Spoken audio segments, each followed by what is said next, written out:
Hey everyone, कैसे हैं आप सभी लोग। आई होप आप सभी अच्छे होंगे। तो एक बार फिर से हम लोग साधारण ब्याज के कुछ अच्छे क्वेश्चंस जो कि आपके रेलवे एनटीपीसी या फिर और भी कई गवर्नमेंट एग्जाम्स में आ सकते हैं वो लेकर आ गए हैं। तो चलो यार शुरू कर लेते हैं। तो पहला क्वेश्चन है आपका, 450 रुपये की मूलधन पर 2 वर्ष में कितना ब्याज मिलेगा। यदि 4 वर्षों का 1 रुपये का साधारण ब्याज उसी दर पर 0.40 है। अब यार देखो, एक चीज़ बताओ, आपको यहाँ पर क्या दे रखा है, दो राशियाँ दे रखी हैं। ठीक है, पहली राशि तो 450 रुपये दे रखी है, लेकिन उसमें आपको दर नहीं दे रखा, टाइम दे रखा है। दूसरी राशि है जिसमें आपको सब कुछ दे रखा है, मतलब आपको राशि दे रखी है, आपको टाइम दे रखा है और आपको ब्याज भी दे रखा है, यानी कि आपको सिर्फ दर निकालनी है। ठीक है, तो रेट ऑफ इंटरेस्ट आप यहाँ से निकाल लेंगे तो आपको पता है यहाँ पर आपको रेट ऑफ ब्याज कितना मिला है।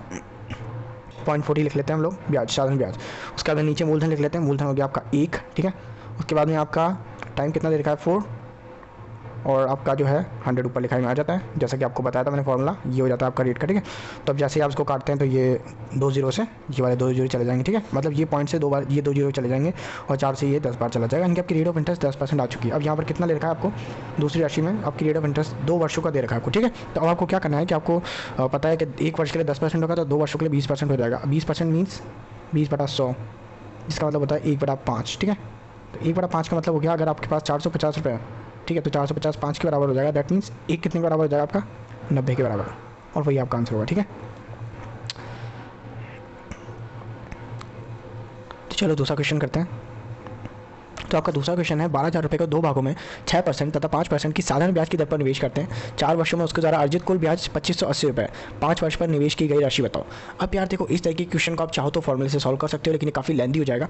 तो ऐसे में आपको एलिगेशन मेथड लगाना है। अब एलिगेशन मेथड कैसे लगाना है, तो आपको जब भी 2 परसेंटेज दिखती हैं कहीं पर, 2% देखो मैं बताता हूँ आपको, 2%, एक तो 6% है और एक 5% है। ठीक है, और तीसरी परसेंटेज और दिख रही है आपको। अब कहाँ पे दिख रही है तो मैं आपको बताता हूँ। चलो, तो देखो यहाँ पर आपको दिया हुआ है कुल ब्याज 2580 रुपये। दैट मीन्स ये भी किसी ना किसी रेशियो रेट ऑफ इंटरेस्ट पे निकला हुआ। ठीक है ना, तो अभी आपको क्या करना है, 2580 रुपये, और कितने वर्षों के लिए, 4 वर्षों में। ठीक है, तो अब आपको यहाँ पर रेट ऑफ इंटरेस्ट निकालनी है। रेट ऑफ इंटरेस्ट आपको निकालनी आती है, तो आपको ऊपर लिखना है 2580, नीचे आपको लिखना है मूल राशि जो कि आप लिखते ही हैं। ठीक है, यहाँ पर लिख देना है टाइम कितना है, टाइम मल्टीप्लाई कर देना है, अपॉन में 100 कर देना है। 2 जीरो से 2 जीरो चले जाएंगे, 1 जीरो से 1 जीरो चले जाएगा। अब ये 4 से जा रहा है क्या, 4 से 24 नहीं, 4 से नहीं जाएगा ये, तो एक बार 6 से काट के देख लेते हैं। तो 6 से 6 चौक 24, हाँ 6 से जा रहा है, तो 6 दूनी 12 और 6 चौक 24, एक इधर गया, 6 12 6 3 18। ठीक है, तो यानी कि यहाँ पर आपके पास आ जाएगा 43/8। ये आपके पास जो है रेट ऑफ इंटरेस्ट आई है एक और। अब रेट ऑफ इंटरेस्ट 43/8 को आप कैसे लिख सकते हो, 8 पंजे 40, इसको आप ऐसे भी लिख सकते हो। आप इसको अगर रेशियो में तोड़ते हो तो 8 पंजे 40 और 3, यही होगा। ठीक है, 8 पंजे 40 प्लस 3, तो ये इस रेशियो में टूट गया। अब आपके पास 2 रेशियो दे रखे, तो अब एलिगेशन मेथड लगाते हैं। चलो, तो एलिगेशन मेथड में क्या होता है, एक तरफ आपको 6% लिखना है, दूसरी तरफ आपको 5% लिखना है। ठीक है, और बीच में आपको लिखनी है वो वैल्यू जो आपके निकल के आई है। ठीक है, बीच की वैल्यू एक चुकी है, क्योंकि 6% से कम है और 5% से ज़्यादा है। तो अब करना क्या, आपको सिंपली आपको बड़ी वैल्यू में से छोटी वैल्यू घटानी है। जैसे आप 5 से 3/8 जो है आपका, वो 5 से बड़ा है, तो यानी कि इसमें से ये माइनस होगा, तो आपका आंसर यहाँ पर लिखाई में आएगा। तो यहाँ पर डेफिनेटली 3/8 जो है आपका रिमेनिंग होगा। ऐसे ही 6% 5 से 3/8 से छोटा है, सॉरी बड़ा है, तो यहाँ पर 6 में से कट जाएगा।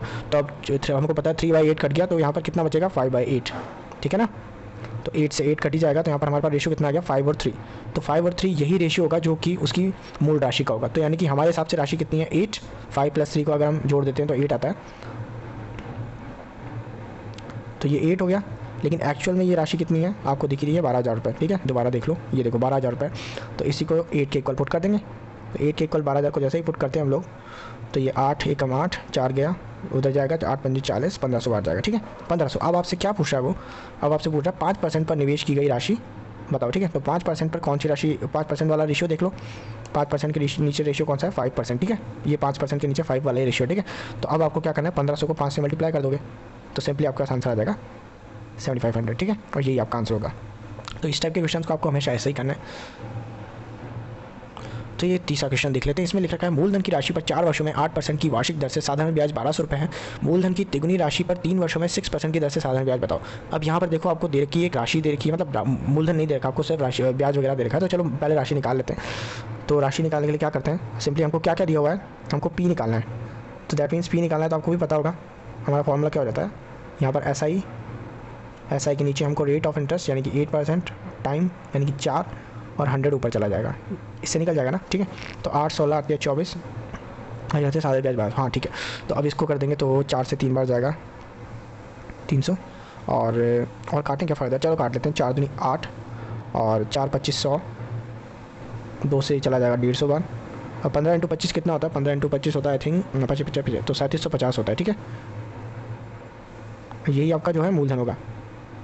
अब आपसे एक चीज़ पूछ रहा है कि इसी मूलधन की तिगुनी राशि पर, अब आप या तो चाहो तो या तो इसको 3 गुना कर लो, ठीक है। और अगर नहीं करना तो आपको एक चीज़ तो पता ही है कि जो साधारण ब्याज है वो तो हर वर्ष सेम ही होता है। तो हम एक काम करते हैं कि इसी राशि का इस रेट ऑफ इंटरेस्ट और टाइम पे हम ब्याज निकाल लेते हैं और उसको 3 से मल्टीप्लाई कर लेंगे। हम लोग ये कर सकते हैं, ठीक है। तो हम इसको अभी ट्रिपल नहीं कर रहे हैं, अभी हम इसको ऐसा कैसे लिख रहे हैं, तो 3750 इंटू 3 वर्ष इंटू 6% की दर अपॉन में 100 कर लो, ठीक है। अब ये इसको 3 टाइम और लिख लो, अभी करना है तो अभी लिख लो, कोई दिक्कत नहीं है। अब यहाँ पर देखो जो कट रहा है उसको काट देते हैं, तो 50 दूनी 100 और ये 50 सत्ते कितना हो गया, 350 हो जाएगा, 350 और 25 यहाँ बचेगा, तो 50 पंजे 250, ठीक है। 2 से कट गया। अब इसको और काट लो, 2 तिया 6, तो 3 तिया 9 और 9 तिया 27, तो इसको हमको करना है 75 × 27, 75 × 27 कर लेते हैं। चलो तो 5 दूनी 10 से लगी 1, 7 दूनी 14 और 1 15, 75 दूनी 150, ठीक है। और 5 सत्ते 35, यहाँ से लगी 3 और 7 सत्ते 49 और 50 51 52, ठीक है। तो इसका टोटल कर लेते हैं, तो 5 2 और 20, तो 2025 आपका आंसर आ जाएगा, ठीक है। तो चलो अगला क्वेश्चन है, किसी व्यक्ति ने 2 वर्षों के लिए 2 योजना ए व बी में क्रमशः 10% तथा 12% साधारण ब्याज पर कुल राशि 16,500 रुपये निवेश की है। यदि ब्याज की कुल रकम 3620 हो तो योजना बी में निवेश की गई राशि बताओ। अब सिंपली यहाँ पर 10 और 12 आपको परसेंटेज दे रखी है रेट ऑफ इंटरेस्ट, और एक ब्याज की दर और दे रखी है, यानी कि साधारण ब्याज दे रखा है।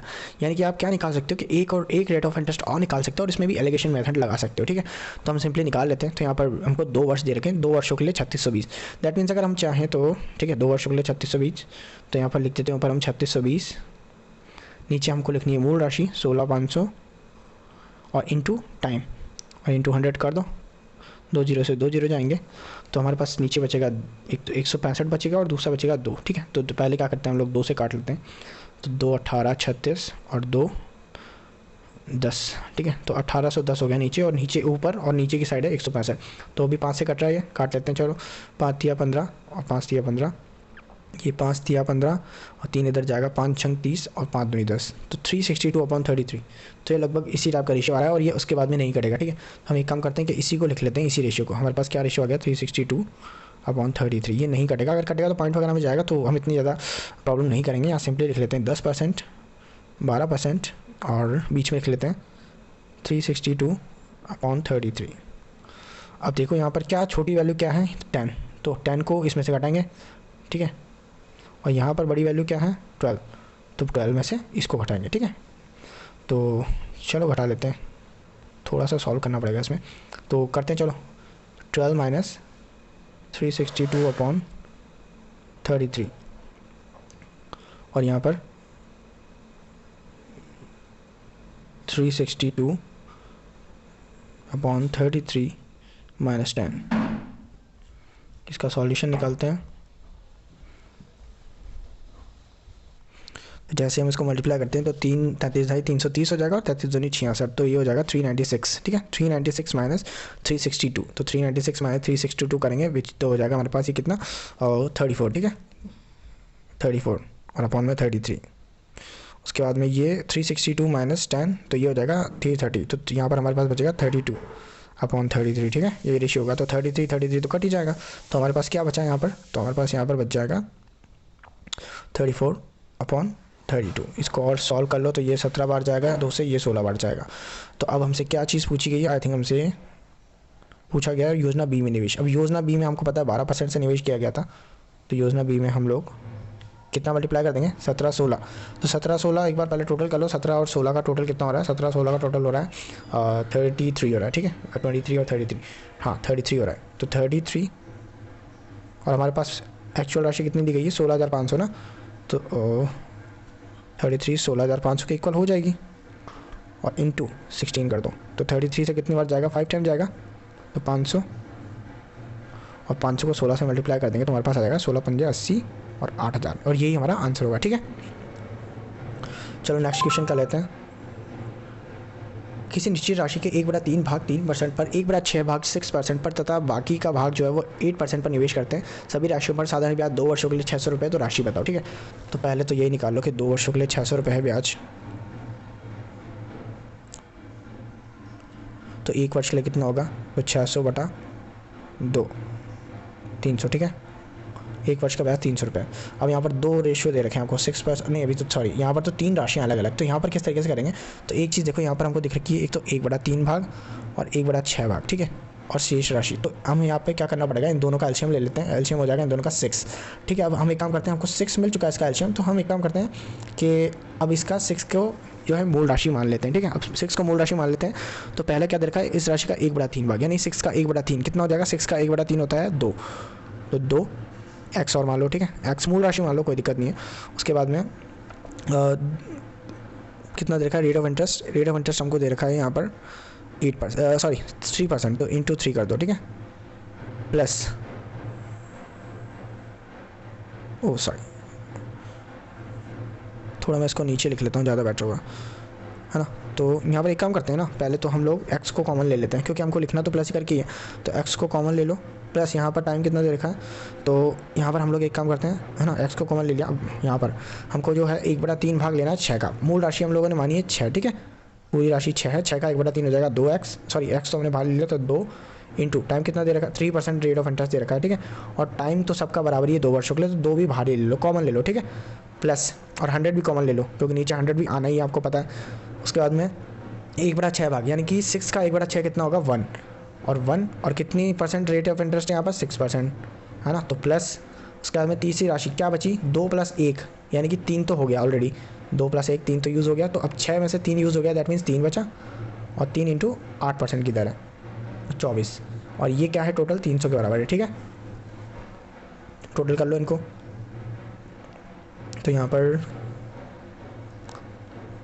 2x/100, ठीक है, 6 प्लस 6 इंटू 1 6 प्लस 8 16 या 24, ठीक है। अब ये इक्वल हो जाएगा 300 के, सॉरी 300, ठीक है। तो अब 300 के, अब यहाँ पर कितना आ गया हमारे पास, ये 100 इधर मल्टीप्लाई हो जाएगा, तो 30,000, ठीक है, अपॉन में 2 चला जाएगा, और ये कितना हो जाएगा 36x, टोटल का लोगे इसका तो 36x हो जाएगा, ठीक है। अब काटते पीटते रहते हैं हम, ठीक है, तो 6 टाइम जाएगा, 6 पंजे 30, 0 0 0, ठीक है। तो यहाँ पर कितना आ गया, 6 पंजे 30, 0 0 0, और सॉरी 2 वर्षों को तो हमने काट ही दिया था, सॉरी 2 वर्षों को हटाना पड़ेगा, क्योंकि हमने ऑलरेडी ब्याज निकाल लिया था ना यहाँ पर 1 वर्ष का, तो ये 2 नहीं आएगा, सॉरी ये 2 वर्षों को छोड़ दो, क्योंकि हम उन्होंने ऑलरेडी ऊपर की साइड ना 2 वर्ष के लिए ब्याज निकाल लिया था, तो सिंगल वर्ष के लिए ब्याज आ गया था हमारे पास, जो कि 300 रुपये था, ठीक है। अगर हम 600 रुपये लेते तो वो 2 यूज़ होता, तो यहाँ पर हमारे पास कितना आ गया, 6x = कितना आ गया 5000, और हमने राशि क्या मानी थी 6x ही मानी थी, दैट मीन्स हमारा आंसर क्या होगा 5000 रुपीज़, ठीक है, यही हमारा आंसर होगा। चलो 6 नंबर क्वेश्चन लेते हैं, आखिरी क्वेश्चन है, एक राशि 4 वर्षों के लिए एक निश्चित दर पर दी जाती है, यदि ब्याज की दर 2% अधिक होती तो प्राप्त धनराशि 56 रुपये अधिक होती। तो सिंपल सा क्वेश्चन है, यहाँ पर क्या करना है, हमको पता है कि 4 वर्षों के लिए अगर 2% कोई भी रेट ऑफ इंटरेस्ट ज़्यादा होगी, ठीक है, एक फॉर एग्जाम्पल हम कर लेते हैं यहाँ पर 4, मान लो हमारे पास हमने रेट ऑफ इंटरेस्ट मानी R, ठीक है, तो 4 वर्षों के लिए वो कितनी हो जाएगी 4R। सिंपली अगर हम लोगों ने रेट ऑफ इंटरेस्ट मानी कितनी R+2, तो 4 वर्षों के लिए वो कितनी हो जाएगी, तो 4R + 8, यही होगी 4R + 8। तो यही चीज़ हमसे पूछ रहा है कि 4R + 8 माइनस 4R जो है वो 56 रुपये, सिंपली तो 4R + 8 माइनस, तो ये 8 इधर चला जाएगा, 4R - 4R कितना हो जाएगा, यहाँ पर कट जाएगा, और 8 से कटेगा ये 7 बार, तो कितना हो गया आपके पास 7। और हमको क्या पता है कि राशि को हमें हमेशा 100 से डिवाइड करना होता है, सॉरी मल्टीप्लाई करना होता है, 100 से मल्टीप्लाई कर दो इसको, 700, यही हमारा आंसर होगा।